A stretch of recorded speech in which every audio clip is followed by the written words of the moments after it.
Hello and welcome to the 18 WJTS News for this Friday, October 17th, 2025. Thank you so much for choosing us for your local news coverage this evening. I'm Kaitlyn Neukam reporting.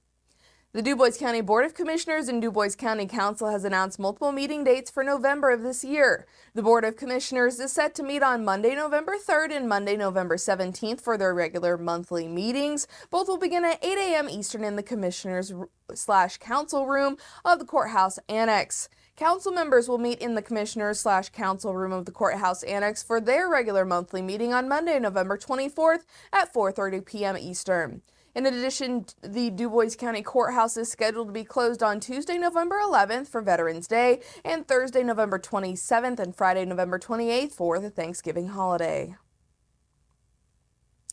Davies Community Hospital will host its third annual Festival of Trees on Saturday, November 22nd from 6 to 11 p.m. at the National Guard Armory in Washington. The holiday-themed gala features food, music, and the main highlight of fully decorated Christmas trees and wreaths donated by individuals, businesses, and community groups to purchase during a live auction.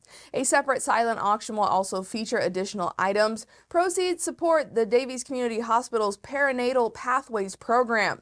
The Perinatal Pathways program helps mothers, newborns, and families from pregnancy through postpartum recovery with essential supplies, medical support not fully covered by insurance, education and resources, transportation assistance, and emergency support. Tickets are $35 per person, $60 per couple, or $200 a table of 8, and must be purchased by 4 p.m. on Friday, November 14th. Sponsorships are also available through 4 p.m. on Friday, November 14th. For more details or to purchase your tickets, you can visit our website over on WJTS.tv. Kimball International recently hosted its third annual student design competition Prelude on October 3rd at its showrooms in Atlanta, Boston, Chicago, and Dallas. For the contest, Kimball International partners with university professors affiliated with interior design schools in their showroom markets and asks them to nominate students to participate. Then during the all-day event, students are grouped into teams where they learn of a hypothetical design problem that needs a solution and are given specific design requirements, spatial information, and considerations for the final design. Throughout the day, they create a design concept that meets the goals and necessities of the design problem and present their solution to a panel of judges. Teams used a variety of skills, specification tools, and Kimball International surface materials to design and present their concepts. The teams are judged based on their problem-solving, creativity, teamwork, and presentation skills. The Prelude Student Design Competition, named to honor Kimball International's piano-making heritage, symbolizes an introduction to something greater for emerging students of interior design. Prelude aims to inspire and foster innovation, advance the skill of the student community, and build deep partnerships with faculty at leading interior design institutions. A new president, vice president, and 4 new members have recently been added to the St. Meinrad Alumni Association Board of Directors. The Alumni Board works to nurture a lasting relationship between alumni and St. Meinrad, inform alumni about the ongoing mission and work of the St. Meinrad Arch Abbey, Seminary, and School of Theology, and listen responsively and represent alumni concerns, recommend and evaluate alumni events, programs, and initiatives, and foster, enhance, and support St. Meinrad in carrying out its institutional mission. New to the board are Deacon Jerry Bessler of Avon, Indiana, Dr. David Orberson of New Albany, Indiana, Deacon Mike Siebert of DuBois, Indiana, and Diane Francis Walter of Georgetown, Kentucky.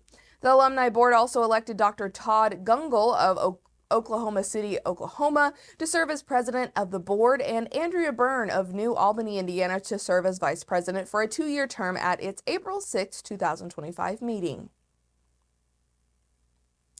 Davies Community Hospital staff recently participated in a simulation-based training to enhance the care of neonatal and obstetrical emergencies. The full-day training held in September was presented by the Rural Health Innovation Collaborative and included high-fidelity simulation, hands-on skills review, and expert instruction.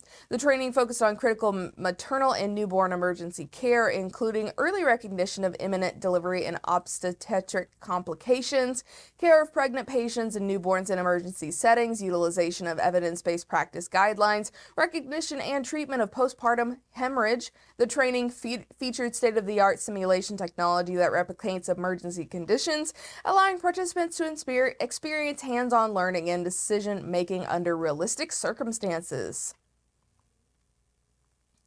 PSC Fiber is expanding its broadband reach across Indiana thanks to new funding from the state's Indiana Connectivity Program. In the 15th round of awards announced October 16th, PSC Fiber received $56,648 to bring high-speed internet to 18 addresses in underserved areas.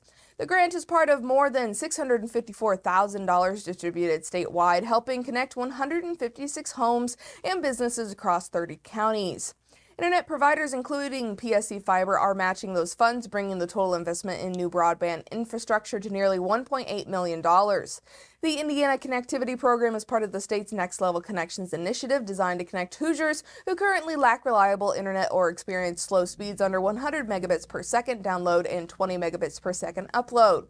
Homeowners and business owners can enter their location information into the Next Level Connections portal to request service. Providers then review those addresses and submit bids to the Indiana Office of Community and Rural Affairs, which awards funding based on the lowest cost per megabit.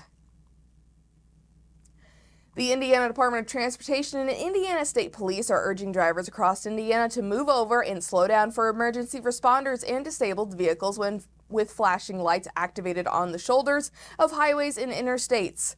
Indiana's Move Over law has been in place since 1999. Indiana's law was revised in 2023, mandating that drivers must move over for all stationary vehicles with active flashing lights. This includes law enforcement, emergency services, fire, highway or construction crews, tow trucks, utilities, and disabled vehicles. If a driver is unable to safely move over, they should slow down to 10 miles per hour below the posted speed limit. Violators could receive a Class B infraction. According to AAA, 14 people were killed in Indiana outside of a stopped or disabled vehicle in 2023. More than 400 people were killed that same year nationwide. What to do as you encounter a stationary vehicle with flashing lights is to move over to an adjacent lane away from the stopped vehicle. If unable to safely move over, reduce your speed to 10 miles per hour below the speed limit. As artificial intelligence reshapes the workplace, a national survey of 4,012 respondents by software company Trio revealed 92% of Hoosiers believe some jobs should always remain human-led, no matter how advanced AI becomes. At the top 5 of Indiana's list were professions where empathy, instinct, and accountability can't easily be written into code, including number 1, doctors and surgeons, number 2 being teachers, number 3 comes in with judges, social workers come in as number 4, and number 5 is police officers. Despite 65% of respondents stating that even if AI could do a job more accurately, they would still prefer a human being to do it, for many managers, the question isn't should AI replace people, but when.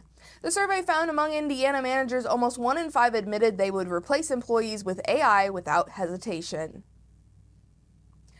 And that has been your Friday news right here on 18 WJTS. Next up is your weather forecast.